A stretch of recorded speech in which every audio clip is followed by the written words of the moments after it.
ડીસાના ઉમિયાનગર વિસ્તારમાં બે વીજપોલ તૂટી પડ્યા. ગાડીવાળાની બેદરકારીના કારણે અનહોની થઈ.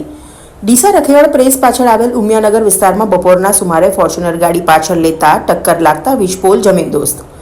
યુજીવીસીએલ કંપનીમાં બે વીજપોલ તૂટી પડ્યા, જ્યારે એક વીજપોલ શાકભાજીની લારી ઉપર પડ્યો અને બીજો વીજપોલ પતરાવાળા મકાન ઉપર પડતા શાકભાજીની લારીવાળાને અને મકાન માલિકને મોટું નુકસાન.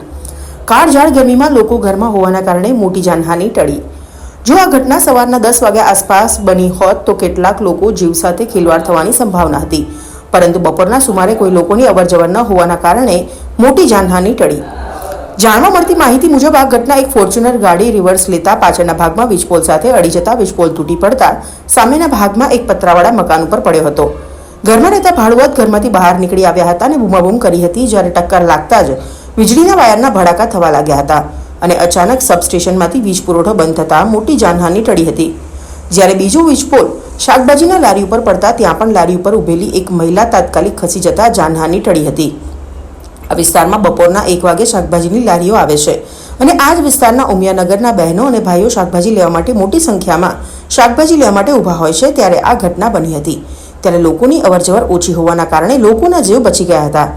સ્થાનિકોના જણાવ્યા મુજબ આ ઘટના બનતા જ લોકોના ટોળેટોળા ઘરની બહાર દોડી આવ્યા હતા. ત્યારે યુજીવીસીએલને કોલ કરતા તાત્કાલિક લાઇટનો સપ્લાય બંધ કરાવ્યો હતો અને આ ઘટનાની જાણ કરી હતી.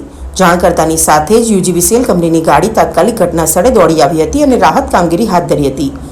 ઉમિયાનગર વિસ્તારના નવા વરાયેલા નગરપાલિકા સદસ્ય ભવાનભાઈ પ્રજાપતિ અને દીપિકાબેન ત્રિવેદીને જાણ કરતા તેઓ પણ તાત્કાલિક ઘટના સ્થળે દોડી આવ્યા હતા.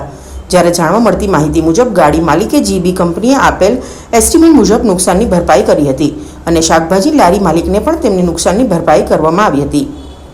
પરંતુ નુકસાનની ભરપાઈની વાત તો સાઈડમાં મુકાય, પણ જો આવી ઘટના બનવાના કારણે બધા લોકો આવીને નુકસાન આપીને નીકળી જતા હોય, આવી બીજી પણ ઘટના બનતા વાર નહીં લાગે. અને આજે મોટી જાનહાનિ ટળી હતી. જ્યારે આજે કોઈ મોટી ઘટના બની હોય તો તેનો જવાબદાર કોણ હોત તે પણ એક ચર્ચાનો વિષય છે. આવી કાળઝાળ ગરમીમાં વીજ પુરવઠો બંધ થતાં લોકો ગરમીમાં શેકાયા હતા અને ત્રાહિમામ પોકારી ઉઠ્યા હતા.